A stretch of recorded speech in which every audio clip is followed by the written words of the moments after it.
Continuando entonces con el curso de química, con el temario de lo que viene a ser el enlace químico, que ya lo hemos visto anteriormente en la anterior clase, ¿ok? Vamos a repasar los conceptos, los tipos de enlaces interatómicos, metálicos y iónicos. Continuamos con el enlace covalente y terminamos con el enlace intermolecular y lo que viene a ser la estructuración de ciertas moléculas a nivel espacial. ¿Está bien? Teníamos entonces que los enlaces químicos son uniones dados por fuerzas electromagnéticas. Esto de acá, este enlace que forma los elementos, justamente es buscando lo que es la estabilidad de estos. Está bien, así al igual que tú buscas la estabilidad con una pareja, lo mismo pasa con los átomos. Al ser individuales, al no tener el octeto completo, son átomos muy energéticos. Entonces lo que hacen es buscar la estabilidad uniéndose con otro átomo. Y obviamente esto de acá se ayudaba con los electrones de valencia, que eran los electrones de la última capa, determinado con la familia. Ya sabemos cómo calcular familia. Teníamos dos tipos de enlaces, atómicos y moleculares. La semana pasada hemos visto el enlace metálico y el enlace iónico. La regla del octeto y la regla dual te lo he estado repitiendo varias veces, ¿ok? Así que ya sabemos, debemos llegar a 8 o como mínimo debemos llegar a 2. El enlace metálico lo hemos visto, metal con metal. Tiene ciertas características como que todos son sólidos excepto uno, el mercurio. Tienden a liberar electrones, pierden electrones, son cationes y además esos electrones tienden a interactuar con lo que viene a ser la luz natural, generando lo que se llama brillo metálico, que es mayor en los metales preciosos. Son buenos conductores de corriente eléctrica, eso lo sabemos por experiencia propia, ¿está bien? Es decir, que podemos tener un elemento metálico, si lo colocamos en un enchufe, obviamente va a pasar corriente eléctrica. Son maleables y dúctiles, es decir, que pueden, mediante golpes, transformarse, moldearse. Tienen un alto punto de fusión, es decir, que necesitan mucha temperatura para poder derretirse. El enlace iónico es la unión entre un metal y un no metal. Metales pequeños y no metales grandes, de familias grandes, ¿ok? Forman sales, no hay una unión concisa de electrones, sino que solamente hay una transferencia. Igual que los metales tienen un alto punto de fusión y ebullición. Tienen una gran electronegatividad, es decir, que como son elementos muy diferentes, tienden a tener una gran diferencia cuando restas la electronegatividad, mayor a 1,7, siempre y cuando sea un metal con un no metal. Son malos conductores siempre y cuando estén en estado sólido, ya lo expliqué la vez pasada, y se debe a la forma espacial que presenta, pues, ¿no? La diferencia de tamaños. Y además son buenos conductores cuando están en estado líquido. ¿Por qué? Porque hay una separación y generación de cargas que ya te expliqué también en el ejemplo anterior. Listo, jóvenes, entonces ahora sí empezamos con el tema del día de hoy, que viene del enlace de tipo covalente, está bien, que es la unión entre dos no metales y por ende tienen las características contrarias a lo que viene a ser un enlace metálico, mientras que estos son cationes, los covalentes son de tipo anión, es decir que no van a perder los electrones, sino que más bien van a ganar esos electrones. A temperatura ambiente, está bien, a temperatura ambiente se puede encontrar tanto sólidos, líquidos y gases. Está bien, esta es una característica muy importante entre esto. Son los únicos que se pueden encontrar en casi todos los estados de la materia. Además de esto, estos de acá sí comparten electrones y logran formar lo que se llama moléculas propiamente dichas, ¿ok? Aquí sí hay una compartición, las moléculas son más fuertes, a diferencia de lo que es un metal, un iónico. Otra característica muy importante es que no conducen corriente eléctrica ni calor. Profesor, hace un momento usted me dijo que la mayor parte de nuestro cuerpo está hecho de enlace covalente, pero sin embargo usted también me dice que nosotros podemos transmitir corriente eléctrica. ¿Cómo es esto posible si ahorita me acaba de decir que no podemos conducir corriente eléctrica ni calor fácilmente? Lo que pasa es que nosotros no solamente estamos hechos de enlaces covalentes, sino que también estamos hechos de enlaces iónicos y algunos también metálicos. Profesor, ¿cómo así? Si te das cuenta, nosotros contenemos bastantes sales en nuestra sangre, por ejemplo, ¿okay? Está llena de sales. Por lo tanto, también podemos transportar la corriente eléctrica, pero no por nuestro cuerpo en sí, sino por nuestra sangre. Tenemos también las clasificaciones, diferentes tipos de clasificaciones dentro de los covalentes, diferentes maneras de clasificar, que dependen mucho, por ejemplo, aquí, de si hay generación de cargas, si se aporta lo mismo, la misma cantidad de electrones, o si se aporta uno, dos o tres pares de electrones. ¿Está bien? Empezamos. Cargas, polar y apolar. Polar, si hay cargas. Apolar no genera polos, es decir que las cargas son bajísimas o nulas. Polar tiene la diferencia de electronegatividad entre 0,9 y 1,9. Si te das cuenta es muy alto y similar a las cargas iónicas, pero se debe dar obviamente entre no metales. Es una alta carga, casi 1,7, muy similar al enlace iónico, pero entre no metales. Y de manera general, para que se pueda reconocer, se dice que se da mayormente entre elementos diferentes, porque al ser diferentes, obviamente hay una electronegatividad, una diferencia de esta misma. Tenemos el ejemplo hidrógeno y flúor, el flúor de familia 7 y el hidrógeno de familia 1, pero no metal a la vez, ¿ok? Por lo tanto, se forma un enlace de tipo polar covalente. Mientras que el enlace apolar es aquella, digamos, molécula en la cual la diferencia de electronegatividades, ¿está bien? La diferencia de electronegatividades es bajísima o casi nula. De manera general se dice que se da entre elementos muy similares o que presentan, digamos, las mismas cargas, la misma electronegatividad, que podrían ser elementos, prácticamente el mismo elemento en una molécula, como el N2. ¿Ok? Es el mismo elemento en una misma molécula, como tienen la misma fuerza, por lo tanto la diferencia es prácticamente cero. Al momento de separarse ninguno se va a quedar con los electrones del otro, simplemente van a compartir. Mientras que en la clasificación de compartición de electrones tenemos de dos tipos: normal, siempre y cuando se aporte el mismo número de electrones, y el llamado dativo, o también llamado, muchas veces te lo voy a colocar acá por favor, de tipo coordinado. Es cuando aquí solamente uno aporta los dos electrones para poder aparearse. ¿Está bien? En pocas palabras, y creo que esto le pasa a muchos, cuando tú aportas algo y la otra persona también aporta lo mismo, es de tipo normal.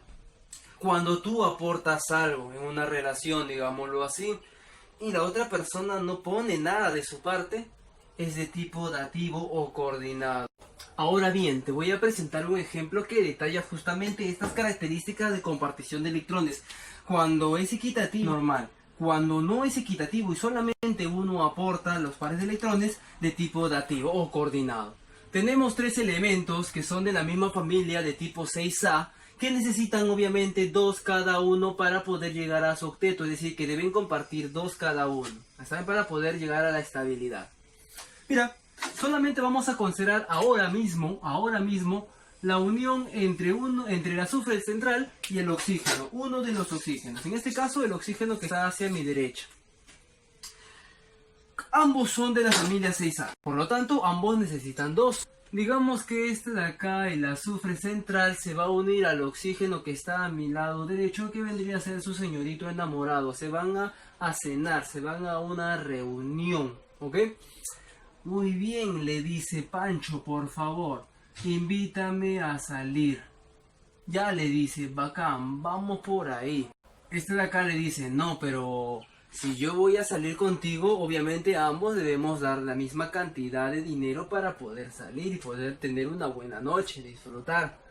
Entonces le dice, ya, yo doy 2 electrones, también debes darme 2 electrones. Ya, bacán, vamos a compartir. Entonces él lo que hace es simplemente modificar, sus electrones de tal manera que podamos tener ahora 2 cada uno extra. ¿Está bien? Yo tengo mis 6 electrones, necesito 2. Hago una unión doble con ella. Ella hace lo mismo. Ella tiene 1, 2, 3, 4, 5, 6 electrones conmigo. ¿Ok? Pero ahora necesita que yo le dé 2. Entonces hacemos una doble conexión. Mira, vamos a contar. Él tiene 1, 2, 3, 4, 5 y 6. 6 electrones propios. Pero sin embargo también tiene 2 más que le está aportando ella y que va a compartir con ella y por lo tanto va a llegar a su estabilidad.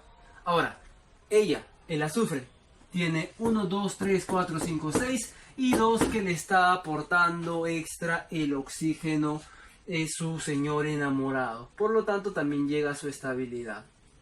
En este caso tendríamos un enlace llamado de tipo normal. ¿Por qué normal? Porque ambos están aportando la misma cantidad de electrones para poder enlazarse. Mientras, ¿qué es lo que pasa después? Esta molécula, digamos el azufre, le dice a su madre que quiere salir con su joven enamorado, el oxígeno derecho, pero le dice, oye, tú no me sales si no me sales con tu hermano. Y él le dice, ya, voy a salir pero con mi hermano. Y el oxígeno derecho le dice, bacán, ya está bien, no hay problema, pero yo no le voy a dar nada, pues, ¿no? Ese ya es cosa tuya. Estamos en una relación moderna, ¿no? Ella que dice, ya está bien, no hay problema, vamos. Y su hermano contento va con ellos. Pero hay un problema. Ella tiene ya los 8 electrones, ya compartió los 8 electrones, ya no necesita más electrones. Y si su hermano viene, va a tener que conectar o unir electrones, ¿ok? Por lo tanto, ella va a tener un problema ahí, ya que va a sobrepasar los 8 electrones, que no es lo normal. Va a llegar incluso hasta 10, ya que si comparte 2 con su hermano va a llegar hasta 10. Entonces lo que hace ella simplemente decir, no hay problema, tú no vas a colocar nada, yo voy a poner por ti. Y el de acá tiene que acomodar sus electrones para que no haya ninguna unión con los suyos, con el azufre. Coloca los electrones hacia un lado y la única que va a colocar los electrones para el enlace de este que está libre va a ser justamente el azufre, ¿ok? Ella va a colocar los electrones de tal manera que pueda formar el enlace con su hermanito. Y como la dirección es de azufre hacia oxígeno, generalmente se indica con una flecha de dónde a dónde está siendo prestado ese electrón, ¿ok? Ahora, este de acá, como solamente el azufre es el que le está prestando, recibe el nombre de enlace de tipo dativo o coordinado. Si te puedes dar cuenta y lo podemos verificar, mira, ¿cuántos electrones tiene el azufre? 1, 2, 3, 4, 5, 6 todavía, más los 2 del oxígeno derecho. ¿Y qué va a pasar con el oxígeno izquierdo, profesor, que no aportó nada? A ver, verifiquemos. 1, 2, 3, 4, 5, 6 de él, propios. Y además de eso tiene 2 que le está proporcionando su hermana, el azufre. Por lo tanto, no se ha visto alterado de ninguna manera ni el oxígeno izquierdo ni el azufre central. Y el oxígeno derecho sigue estable. No ha habido ningún problema en la creación de esa molécula, por lo tanto se puede aceptar esa molécula como dable. Bien, ahora podemos continuar entonces con el número de enlaces que se forma. Recuerda muy bien, por ejemplo acá tenemos solamente un enlace, un par de electrones forma un enlace. Acá tenemos 2 pares de electrones, por cada par se forma un enlace, por lo tanto es un enlace doble. Y si se formasen 3 enlaces, como en este caso que te coloqué hace un momento que ni siquiera te diste cuenta, ¿ok? Sería un triple enlace. Ahora, un enlace va a ser de tipo sigma, que es el primero que aparece. Es un enlace sigma que es fácil de rotar. Ok, fácil de cambiar y rotar. Cuando se forma un enlace doble, se forma un enlace sigma, pero también un enlace de tipo pi. Y al haber 2 enlaces es muy difícil de mover y rotar. Así que la molécula es mucho más rígida, mucho más difícil de romper. Eso lo puedes relacionar, por ejemplo, en biología. Si es un enlace triple, hay un enlace sigma original y por abajo que se formó su pi, en el segundo enlace, y ahora otro pi se está formando en el tercer enlace. Por lo tanto, ahora la molécula es mucho más complicada de romper, mucho más estática. ¿Está bien? Tenemos entonces ese detalle. ¿Cuántos enlaces sigma voy a encontrar en un enlace simple, doble o triple? En cualquiera de ellos siempre encuentro uno. ¿Cuántos enlaces voy a encontrar de tipo pi en el simple? Ninguno. ¿Cuántos enlaces pi voy a encontrar en el enlace doble? Uno. ¿Cuántos enlaces pi voy a encontrar en el enlace triple? 2. Ahora sí, jóvenes, entonces podemos empezar con el siguiente tipo de enlace, que viene a ser el enlace intermolecular. ¿Está bien? Que es el enlace que se da o que se crea ya una vez formadas las moléculas. ¿Ok? Sabemos muy bien también que el enlace atómico es mayor al enlace molecular en cuanto a fuerza, es decir, que una molécula tiene una menor fuerza de atracción entre ellas, a diferencia de un enlace atómico que se da, digamos, con mayor potencia, pues, ¿no? Teníamos dos tipos de enlaces intermoleculares, el dipolo-dipolo y el también llamado fuerza de London o dispersión, o su otro nombre, Van der Waals. El dipolo-dipolo se da entre moléculas polares. Ya sabemos muy bien que una molécula polar es de tipo covalente. Profesor, el dipolo-dipolo entonces se da cuando hay polos. Es tipo electrostática y es más débil que el enlace iónico. A pesar de que sean enlaces covalentes, como ya no estamos hablando de átomos sino de moléculas, el enlace molecular es un poco inferior o más débil al enlace iónico. Y también sabemos muy bien que a menor distancia la fuerza va a ser mucho mayor. A mayor distancia la fuerza va a ser menor. Es decir, que hay una relación inversa. Tenemos acá, te presento un enlace dipolo-dipolo típico que se da entre una molécula polar que está hecha de hidrógeno y flúor, por ejemplo, con carga positiva y carga negativa, que se va a unir a otro del mismo tipo, hidrógeno y flúor, de carga positiva y negativa, y se van a unir mediante obviamente los enlaces, perdón, las cargas diferentes, ¿no? Negativos con positivos y positivos con negativos, ¿ok? Así se forman los que son los enlaces de tipo dipolo-dipolo. Mucho más que decir no hay sobre el enlace dipolo-dipolo, ya que son enlaces que determinan solamente las características externas de la molécula. Pero también debes reconocer que hay un dipolo-dipolo especial llamado puente de hidrógeno, que es un enlace, digamos, entre moléculas polares, pero que se debe dar entre siempre la unión de elementos que tengan flúor, oxígeno y nitrógeno, es decir, el clásico FON. Bien, acá te he colocado una tanda de moléculas que presentan entre sus estructuras el hidrógeno. ¿Cuál de ellas vendría a ser un enlace de tipo puente de hidrógeno o dipolo-dipolo, dependiendo en su estructura? Por ejemplo, en la primera molécula tenemos hidrógenos, así que básicamente puede ser puente de hidrógenos, pero no siempre. Lo que debe requerir para ser puente de hidrógeno debe contener a uno de los elementos del FON, es decir, flúor, oxígeno o nitrógeno. En este caso sí contiene al oxígeno, por lo tanto este de acá sí se considera como enlace puente de hidrógeno en las moléculas.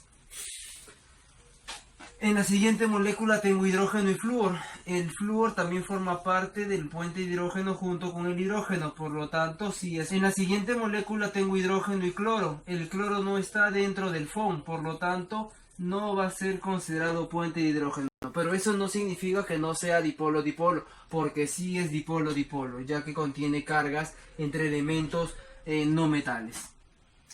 El siguiente, el ácido sulfhídrico. Tengo el hidrógeno y el azufre. El azufre no está dentro del FON, por lo tanto no es puente de hidrógeno, pero sin embargo sí es de tipo dipolo-dipolo. El otro es el NH3, el amoníaco. Tiene nitrógeno y tiene hidrógeno, por lo tanto sí contiene los dos elementos que necesito para que formen parte de un enlace de tipo puente de hidrógeno. Así que ese sí es puente de hidrógeno. ¿Listo? Acá tenemos entonces lo que es el primer enlace de tipo intermolecular y ahora vamos con el segundo. London, dispersión o Van der Waals son los tres nombres que utiliza esta fuerza. Esta fuerza se origina por moléculas dipolo inducidas a partir de una molécula apolar, es decir, que no tiene carga. Se supone que la fuerza de London se da entre moléculas que ya no necesitan más electrones, que ya no necesitan relacionarse con nadie, pero aún así lo hacen. ¿Y cómo así? Se fuerza a la molécula apolar a convertirse en un dipolo, es decir, que presente carga, que no es, digamos, algo tan hablando físicamente posible, pero sin embargo la naturaleza, como siempre, da sorpresas. Se puede. Esto de acá, este tipo de fuerzas, explica la licuación de gases apolares, es decir, la conversión de gas a líquido de gases que se encuentran en el ambiente, que se suponen no deberían poder convertirse en líquido, como por ejemplo el hidrógeno molecular, el oxígeno molecular y el nitrógeno molecular. Ya, profesor, ¿y cómo es que sucede esto? Mira, en el espacio el hidrógeno molecular, el oxígeno molecular y el nitrógeno molecular se supone que deben estar en simetría completa, es decir, que a ambos lados ninguno de ellos debe tener una carga y deben estar simétricamente ordenados. Por lo tanto, no debería haber una unión con otro tipo de elementos u otras moléculas. Así que lo que sucede es simplemente que de un momento a otro, de manera espontánea e instantánea, se genera un dipolo a partir de esa molécula apolar. Es decir, que si tenemos las moléculas de esta manera, estructuralmente hablando, que deberían estar simétricamente balanceadas, de un momento a otro, una de ellas se empieza a doblar hacia un lado, haciendo que haya no una generación de carga en sí, cargas negativas ni positivas, pero sí una especie de generación de vacío. Y como hay un vacío y la naturaleza nunca acepta el vacío, lo que hace es simplemente obligar a la siguiente molécula cercana del mismo tipo a hacer lo mismo. Por lo tanto, tengo una que es la primera que reacciona, que sucede la generación del dipolo-dipolo, que se llama espontánea e instantánea, mientras que las que le siguen se llaman de tipo inducido, lo que explica la conversión de los gases en líquidos. También aquí podemos observar la relación que hay entre los tipos de fuerzas, ¿ok?, que forman enlaces químicos. Ahí te estoy colocando solamente las fuerzas intermoleculares de dispersión, dipolo-dipolo común y la de puente de hidrógeno. Tenemos entonces que la fuerza más débil vendría a ser la de dispersión, la de London, y es obvio, ya que son fuerzas apolares que en realidad solamente inducen por pequeños instantes, breves momentos. La dipolo-dipolo es la más fuerte, pero la común no es tan fuerte como la de puente de hidrógeno. La puente de hidrógeno tiene esa particularidad, que es dentro de todas las fuerzas intermoleculares la más fuerte, pero obviamente inferior a la atómica. ¿Está bien? Listo. Ahora, profesor, entonces, ¿cómo es una molécula apolar? ¿Cómo yo puedo identificar que una molécula es apolar? Sé que un átomo, o sé que, digamos, la formación de una molécula puede ser apolar siempre y cuando no haya cargas. Pero ¿cuándo exactamente no se generan esas cargas? Cuando la molécula presenta átomos que rodean a uno central, anulando la presencia de electrones libres. Es decir, que están simétricamente ordenados de tal manera que impide que esos electrones libres se puedan, exponer frente a otros átomos, ¿ok? Tengo, por ejemplo, este tipo de moléculas que están copando todos los espacios posibles que pueda tener el elemento central, ¿está bien?, impidiendo así que haya una interacción o exposición de esos electrones que todavía no están relacionándose o interactuando con otras moléculas.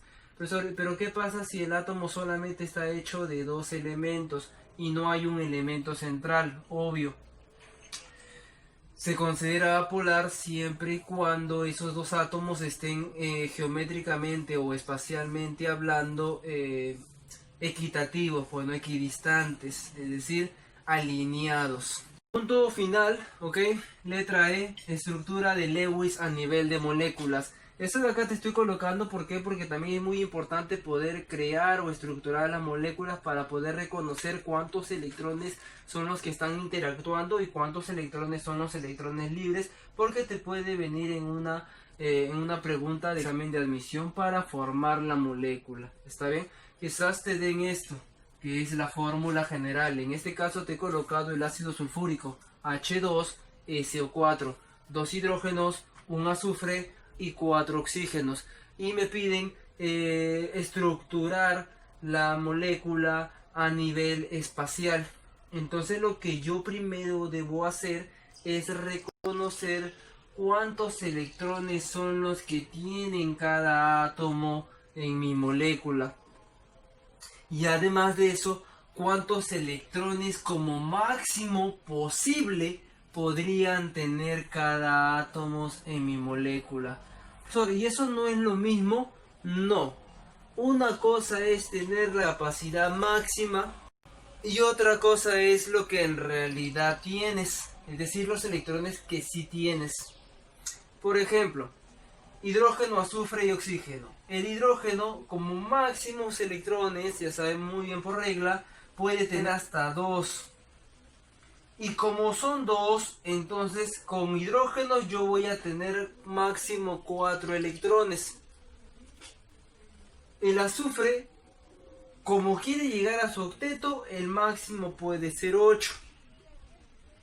Y como tengo 1, entonces sigo teniendo 8 electrones. El oxígeno también tiene que llegar al octeto, por lo tanto su máximo de electrones es 8. Pero ahora, como yo tengo 4, entonces puedo tener hasta 32 electrones hablando individualmente. Por lo tanto, tengo 44 electrones como máximo posible, exagerando. En cuanto a los reales, yo tengo que el hidrógeno trabaja con solamente 1, porque es de la familia 1A. Y como tengo 2, entonces tengo 2 electrones reales, los que sí estoy teniendo en la molécula. El azufre tiene 6, es la familia 6, al igual que el oxígeno. Pero como solamente hay 1, sigo manteniéndome con mis 6 electrones. El oxígeno pasa que también tengo 6 electrones, ya que es de la misma familia. Pero en este caso tengo 4 átomos de oxígeno. Por lo tanto, ahora tengo 24 electrones reales. Y la suma me dan los 32 electrones que tengo en realidad. Entonces, si tengo lo máximo y tengo lo real, se supone que debe haber un contraste, una superposición entre ellos, que son los electrones que sí están interaccionando, ¿ok? Superponiéndose entre sí, que son justamente los que se están apareando. Entonces lo que debo hacer es simplemente restar lo máximo con lo real, y me va a dar los 12 electrones, ¿ok? 44 menos 32, 12 electrones que se suponen son los que están apareados. Ahora, tengo 12 apareados, tenía 32 que son mis electrones reales en la molécula. Si tengo 32 electrones reales totales y tengo 12 que están apareados, ¿cuántos tendré libre? Tengo que hacer una resta. 32 menos 12 me dan 20 electrones libres. Mira, entonces vamos a formar una molécula para poder entender qué es lo que ha pasado con esos 12 electrones apareados y 20 electrones libres. Se supone que cada uno de ellos, en cuanto a oxígeno y azufre, debe tener 6 electrones de valencia, y el hidrógeno debe tener solamente un electrón de valencia, y obviamente ya llegar a su dual y a su octeto respectivamente, ¿no? ¿Verdad? Entonces el azufre tiene 6 electrones. Vamos a colocar 1, 2, 3, 4, 5 y 6. El oxígeno también debe tener 6. 1, 2, 3, 4, 5 y 6. 1, 2, 3 y 6. 1, 2, 3, 4, 5 y 6. Lo mismo pasa con el hidrógeno, solamente tiene 1. Entonces debo ordenarlo de tal manera que me dé el octeto y el dual dependiendo de la necesidad. Acá yo tengo, en este oxígeno tengo 6. ¿Saben? Tengo 6. Por lo tanto necesito 2. Así que lo que voy a hacer es simplemente tratar de compartir. Obviamente este con este van a tener que compartir sí o sí. Así que este electrón está libre. Listo. Este con este ya formó enlace. Ya no hay más que hacer. Ahora yo tengo 6 más 1, 7. Me falta solamente 1. ¿Quién me va a compartir ese único electrón que falta? Obviamente el azufre. Entonces este de acá lo voy a acomodar ya que ya no lo necesito. Y se formó ese enlace. Listo, ahí está. Ahora, este de acá va a suceder lo mismo. Este ya formó enlace con el hidrógeno, por lo tanto ya tengo ahí mis 6 que tenía y mi octavo, ok, del hidrógeno, ¿no? Ok, mi séptimo, perdón, del hidrógeno. Y necesito uno con el azufre. Bacán. ¿Listo? Ahora, ¿qué pasará con el azufre? Está recibiendo uno por cada lado de cada oxígeno. Tenía 6, 6 más 2, 2 que está recibiendo, tiene 8. Ya no necesita más, por lo tanto se queda ahí. Y si verificas, si te das cuenta, cada oxígeno que está en la parte superior e inferior también ha recibido 2 electrones del azufre, por lo tanto también llegaron a su octeto. ¿Y cuántos enlaces se formaron, profesor? Ahora contemos, pues, ¿no? Tiene un enlace con cada hidrógeno, serían 2 enlaces. Tiene 4 enlaces con cada oxígeno, tiene 4 enlaces más, serían 6 en total, que son justamente los enlaces que se forman según según el cálculo que yo he determinado. ¿Y cuántos pares libres debe haber? Debe haber 10 pares. Verifícalo. A ver, tenemos 1, 2, 3, 4, 5, 6, 7, 8, 9 y 10 pares. Por lo tanto, podemos verificar la veracidad de lo que es el cálculo determinado. Y listo, jóvenes, esto vendría a ser entonces la clase final de enlace intermolecular, enlace químico de manera general. Ya hemos terminado y esto de acá es muy importante para poder entender los temas que vienen más adelante, como lo son la nomenclatura inorgánica, que es un tema muy extenso. Vamos a tomarlo detalladamente y por partes. Así que me despido hasta una próxima oportunidad.